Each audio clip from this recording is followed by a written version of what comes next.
Hi, my name is Muhammad Ibrahim, and I'll be explaining about the Lab E3, briefing about the code and how the setup is done and how it's functioning on my side.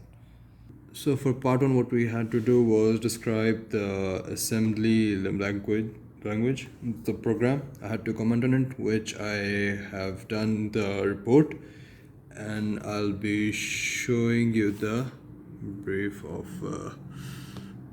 overview of the comments, what they look like, and I'll be putting them inside the report for a better viewing the report.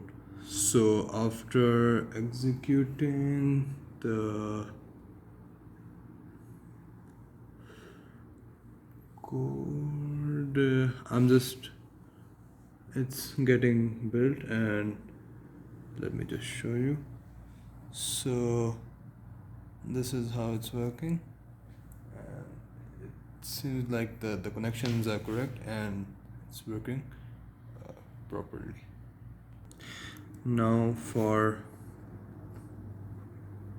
part 2, what we had to do, since we had the kit, we had to render functions for the initialization from the ADC and functions for the conversions or the ADC.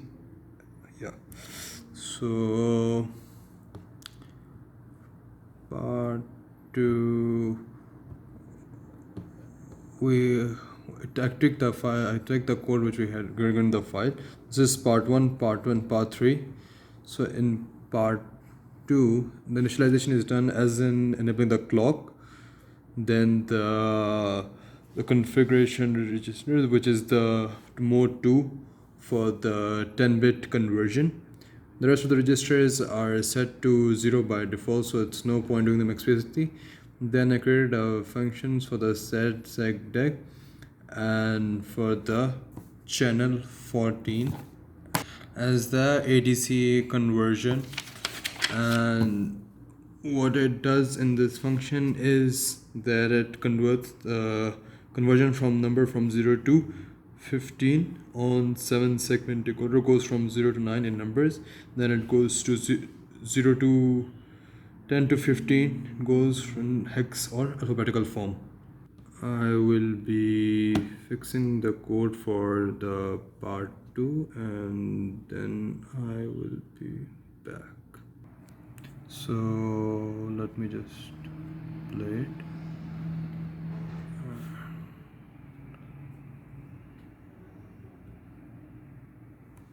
Opening Termite, let me just get the knob all the way to the left. It can be seen that on the Termite there's a right column and there's a left column. The right column is for the ADC ready from 0 to 1023, and the left column is for the calculation conversion from 0 to 15.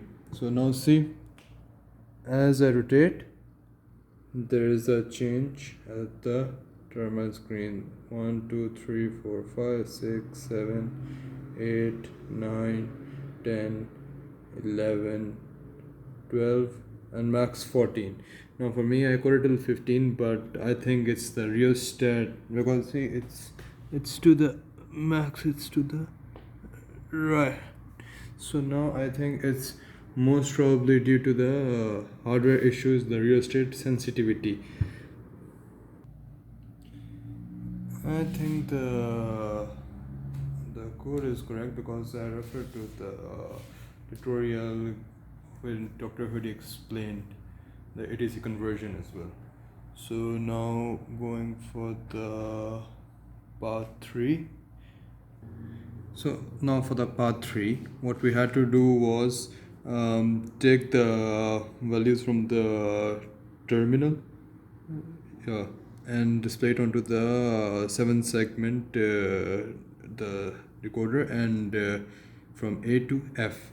So from previous issue, what we had is that it can go max to D, but the E or F is not appearing, or max at E appears because of the sensitivity of the rheostat.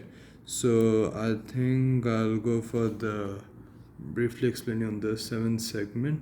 So from here it's 0 1 2 3 4 5 6 7 8 9. This is the code given by Dr. Ridey for the lab instructor. So as you can see is that this is 1 byte since it's 4 bit, and what it does is, and it's written in terms of hexa. So what we had to do was trigger the correct pins from A to G to be able to display A, B, C, D, E, F. So now I'll be doing the lab part after building it. So going for this, the restart is all the way to the right. So we will go to the leftmost, showing 0, 1, 2, 3, 4, 5, 6, 7, 8, 9, 10, which is A, 11 B, 12 C, 13 D. E is appearing, E is 14, and it's actually the max, and it has been coded to show till 15, but it's stuck at the capital E. So I think it's something to do with the rheostat's sensitivity. That's all from my side, and thank you.